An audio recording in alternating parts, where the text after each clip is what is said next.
Pak Farhan, 50 juta dari saya. Asalkan Anda siap berdiskusi dengan kami, Mas Alam. Assalamualaikum warahmatullahi wabarakatuh. Alhamdulillahil awwali bila ibtida, al-akhiri bila intiha, alladzi khalaqal arda was sama, alladzi ja'alal qur'ana linnasi hudaw wa shifa. Allahumma salli wa sallim ala sayyidil anbiya, asqal azkiya wa azkal azkiya, wa ala alihi wa ashabi ahli sidqi wal wafa, amma ba'du. Ayuhan netizen dimanapun kalian berada, semoga kita senantiasa berada di dalam lindungan Allah Subhanahu wa Ta'ala. Pada kesempatan kali ini kami akan membongkar kebohongan, kedustaan yang sudah dilakukan oleh salah satu ustadz Wahabi. Ini bukti bahwa slogan mereka yang katanya kembali ke Al-Quran, kembali ke hadis, itu sebenarnya hanya sebuah kemunafikan. Sebenarnya mereka itu seringkali bertentangan, tidak memiliki dasar sesuai dengan Al-Quran maupun hadis Nabi Muhammad SAW. Mereka berteriak dirinya selalu kembali ke Al-Quran dan hadis, tapi mereka ternyata tidak punya dasar Al-Quran hadis. Mereka menyatakan bahwa mereka adalah pengikut ulama salaf, ternyata mereka menentang ulama-ulama salaf. Begitulah sikap daripada kaum Wahabi, wawasan agamanya hanya bid'ah. Kenapa? Sebab Wahabi wajar hasil belajar insan, oleh sebab itu mereka menjadi salafi, salah fikir. Untuk lebih jelasnya, mari kita simak terlebih dahulu video daripada sutak sanjungan kaum Wahabi tersebut. Berikut ini videonya. Sekarang kalau ada majelis zina, ayat dan billah, ada majelis sedang mabuk-mabuk, boleh nggak kita duduk di situ dengan alasan ya store muka aja? Gua kan kagak mabuk, cuma main-mainin HP aja. Mereka mabuk, mereka karaoke, mereka dugem, gua main-main HP aja, nggak ikut Ustaz. Boleh nggak? Analogi pincang. Nah, boleh apa nggak? Analogi pincang. Jawabannya apa? Ya. Pasti nggak boleh. Alasannya kenapa nggak boleh? Karena hal itu diharamkan. Mabuk haram, zina haram, ya, dugem haram. Sekarang bid'ah haram apa enggak? Haram, bahkan lebih haram bid'ah dari perbuatan maksiat dalam Islam. Bid'ah adalah dosa nomor 2 setelah syirik. Nama Ustadz tersebut adalah Farhan Abu Furaihan Al-Wahabi. Semoga Allah menjaga beliau dan memberikan beliau taufik hidayahnya hingga beliau tidak berdusta atas nama agama Islam. Amin ya rabbal alamin. Perlu diketahui, Farhan Abu Furaihan ini salah satu ustadz Wahabi yang sudah berdusta atas nama Al-Imam An-Nawawi tentang masalah hukum melafatkan niat, dan kami sudah bongkar kedustaan dia atas nama Imam An-Nawawi. Maka sebab itulah, ayo kepada para pengikut Wahabi, sadarlah kalian, ustadz-ustadz sanjungan kalian yang kalian sebut dengan ustadz yang santun kek, ustadz sunnah kek dan semacamnya, penuh kedustaan di saat menjelaskan sebuah keterangan agama kepada kalian. Kami kasihan kepada kalian, wahai saudaraku. Mau tidak mau kalian itu adalah saudara kami, seiman, seislam. Oleh karena itu kami akan menyadarkan kalian dengan izin Allah Subhanahu wa Ta'ala. Kalau ustadz-ustadz semacam ini kalian dengarkan, kami hanya membayangkan bagaimana jadinya pemahaman kalian tentang agama Islam. Di video itu, Farhan Abu Furaihan mendapat sebuah pertanyaan. Bagaimana hukum menghadiri acara tahlilan tetapi hanya sekedar setor muka, setor wajah, nggak ikut membaca tahlilannya? Dia jawab, seumpama ada majlis zina. Ya Allah, majlis zina, majlis homer katanya. Kita benar tidak ikut zina, kita tidak ikut minum homer, tapi hanya duduk main HP. Apa hukumnya? Haram. Artinya Farhan Abu Furaihan Al-Wahabi ini menyamakan antara tahlilan dengan zina, menyamakan antara tahlilan dengan homer. Makanya jangan heran apabila ustadz-ustadz Wahabi sering mendapat rintangan, halangan, bahkan digagalkan oleh banyak masyarakat. Karena isinya ceramahnya seperti ini, teman-teman. Bayangkan orang tahlilan itu membaca zikir, membaca Al-Quran, disamakan dengan berzina, disamakan dengan minum khamr. Na'udzubillahi min dzalik. Meskipun Anda anti tahlilan, tetapi ingat perbedaan antara tahlilan dengan homer, dengan zina. Zina dengan homer sudah merupakan kesepakatan seluruh kaum muslimin mujma' alaih. Hukum daripada homer maupun zina itu haram, sepakat sudah. Bahkan yang menganggap halal itu bisa kafir, bisa keluar dari Islam. Itu hukumnya zina dengan homer. Berbeda halnya dengan tahlilan. Dan kami sudah berkali-kali menjelaskan masalah tahlilan.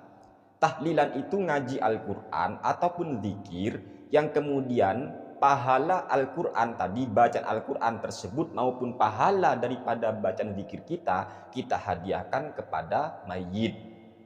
Dan itu ternyata dalam pandangan ulama yang katanya Wahabi mengikuti salah satu 4 mazhab itu, yaitu Imam Ahmad bin Hambal.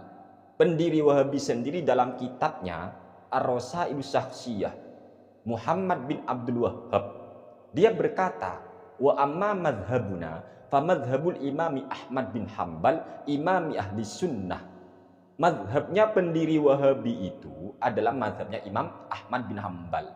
Ternyata dalam banyak keterangan Imam Ahmad bin Hambal justru menganjurkan kita tahlilan. Apa itu tahlilan? Ngaji Al-Quran yang kemudian pahala bacaan Al-Qurannya dihadiahkan kepada mayit. Dan ini mazhab yang diikuti pendiri Wahabi, yaitu mazhabnya Imam Ahmad bin Hambal. Maka aneh ketika Ustadz Wahabi kok malah menyamakan tahlilan dengan zina, menyamakan tahlilan dengan homer. Ini sungguh keterlaluan. Apa ceramah ini tidak mau dibubarkan? Apa ceramah semacam ini tidak mau digagalkan? Untung kalian kalau ceramahnya cuma dibubarkan. Takutnya Anda dilempar. Saking panasnya, saking marahnya masyarakat. Karena ceramahnya sudah sungguh sangat keterlaluan sekali. Apalagi sampai berdusta atas nama Islam. Berarti atas nama Allah dan atas nama Nabi kita Muhammad SAW. Dia berkata, bid'ah adalah dosa terbesar nomor 2 setelah syirik. Dosa pertama yang paling besar syirik, kedua bid'ah katanya. Saya nanya, ayat mana yang mengatakan bahwa dosa terbesar ranking kedua dosa itu bid'ah? Ayat mana? Surat Al-Baqarah kah? Surat Al-Fatihah kah? Surat An-Nisa kah? Surat An-Nas kah? At-Taubah kah? Ayo tunjukkan pada kami satu ayat saja bahwa dosa terbesar setelah syirik adalah bid'ah. Itu pun kalau benar-benar tahlilan bid'ah menurut kalian. Tunjukkan satu ayat aja bahwa dosa nomor 2 setelah syirik adalah bid'ah. Atau di dalam Al-Quran kalian yakin tidak ada? Oke, coba. Di dalam hadis mana? Tunjukkan pada kami. Apakah ada di Sahih Bukhari? Apakah di Sahih Muslim? Apa Sunan An-Nasai, Sunan At-Tirmidzi, Abi Daud dan semacamnya? Ada keterangan Nabi bersabda bahwa dosa setelah syirik adalah bid'ah. Adakah? Tolong tunjukkan pada kami. Jangan bohongi umat Rasulullah SAW atas nama Islam. Sementara Anda menentang ajaran agama Islam itu sendiri. Berdusta adalah merupakan sebuah tanda orang munafik. Ayatul munafiqi thalathun. Idza haddatsa kadzaba. Tanda orang munafik itu ada 3. Yang pertama, ketika dia berucap, ketika dia berkata, ketika dia menjelaskan sesuatu, dia berdusta. Ini keterangan dalam hadis sahih Al-Bukhari. Anda masih ngaku paling islami, wong Anda penuh dusta. Anda dusta Farhan ini, dusta atas nama Imam An-Nawawi, sudah dusta atas nama agama Islam. Tidak ada teman-teman keterangan yang menyatakan bahwa dosa setelah syirik adalah bid'ah. Tidak ada. Gak ada, gak percaya. Monggo, ngajak kami diskusi, monggo. Tolonglah jangan main-main di dalam menjelaskan agama kepada umat. Kasihan umat Nabi kita. Kasihan umat Rasulullah. Dan tolong jaga lisan Anda. Jangan pernah Anda menyamakan tahlilan dengan zina. Jangan pernah Anda menyamakan tahlilan dengan majlis khomer. Ihfadz lisanaka an taqula fatubtala innal bala'a muwakkalun bil mantiki. Jaga ucapan Anda, jaga lisan Anda, sebab Anda bisa celaka gara-gara lisan ini, saudaraku Farhan Abu Furaihan. Anda nggak mau tahlilan, silahkan. Tapi tolong hargai perbedaan di antara para ulama. Maka wajar ketika kalian itu ceramahnya sering digagalkan. Kenapa? Karena kalian sudah keluar dari kaidah fikih. Dalam fikih itu la yungkarul mukhtalaf fih.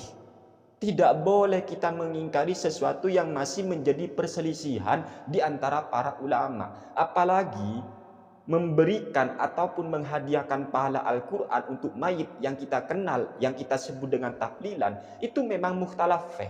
Imam Ahmad bin Hambal itu justru mengatakan sampai. Pahala Al-Quran akan sampai. Bahkan beliau yang menganjurkan kita, apabila kita memasuki pekuburan, maka bacalah suratul Fatihah, bacalah Al-Mu'awwidzatain, bacalah Al-Ikhlas, kemudian jadikan pahala, berikan pahala bacaan Al-Quran itu kepada mayit, karena pahala itu akan sampai kepada mayit. Ini pendapat salah satu 4 imam mazhab. Artinya tahlilan itu mukhtalaf fih. Meskipun kalian itu akan mengatakan bid'ah seumpama, ini bid'ah, ini bid'ah, Anda tidak akan pernah menemukan keterangan bid'ah adalah dosa terbesar setelah syirik. Ayo jangan berdusta, ayo jangan berbohong. Ucapan Anda ini keterlaluan, ya, keterlaluan. Anda sudah dusta atas nama Imam An-Nawawi tentang masalah melafadzkan niat. Kata Anda, Imam An-Nawawi mengkritik ulama yang menganjurkan melafadzkan niat dalam kitab Al-Majmu' Syarhul Muhadzab. Padahal Imam An-Nawawi dalam kitab Al-Majmu' Syarhul Muhadzab itu jelas Imam An-Nawawi menganjurkan untuk melafadzkan niat. Dan saya sudah kasih sayembara kepada siapapun, apalagi kepada Anda Farhan Abu Furaihan, jika Anda mampu membela kedustaan Anda yang atas nama Imam An-Nawawi tentang melafadzkan niat, saya akan beri hadiah Anda 50 juta, Mas, ya. Pak Farhan, 50 juta dari saya. Asalkan Anda siap berdiskusi dengan kami masalah melafadzkan niat dalam pandangan Imam An-Nawawi rahimahullahu taala rahmatal abror. Kenapa kami lakukan begini? Biar umat ini sadar bahwa Anda pendusta. Anda pendusta. Pendusta, ciri orang munafik. Semoga apa yang kami sampaikan bermanfaat. Kurang lebihnya mohon maaf. Wassalamualaikum warahmatullahi wabarakatuh.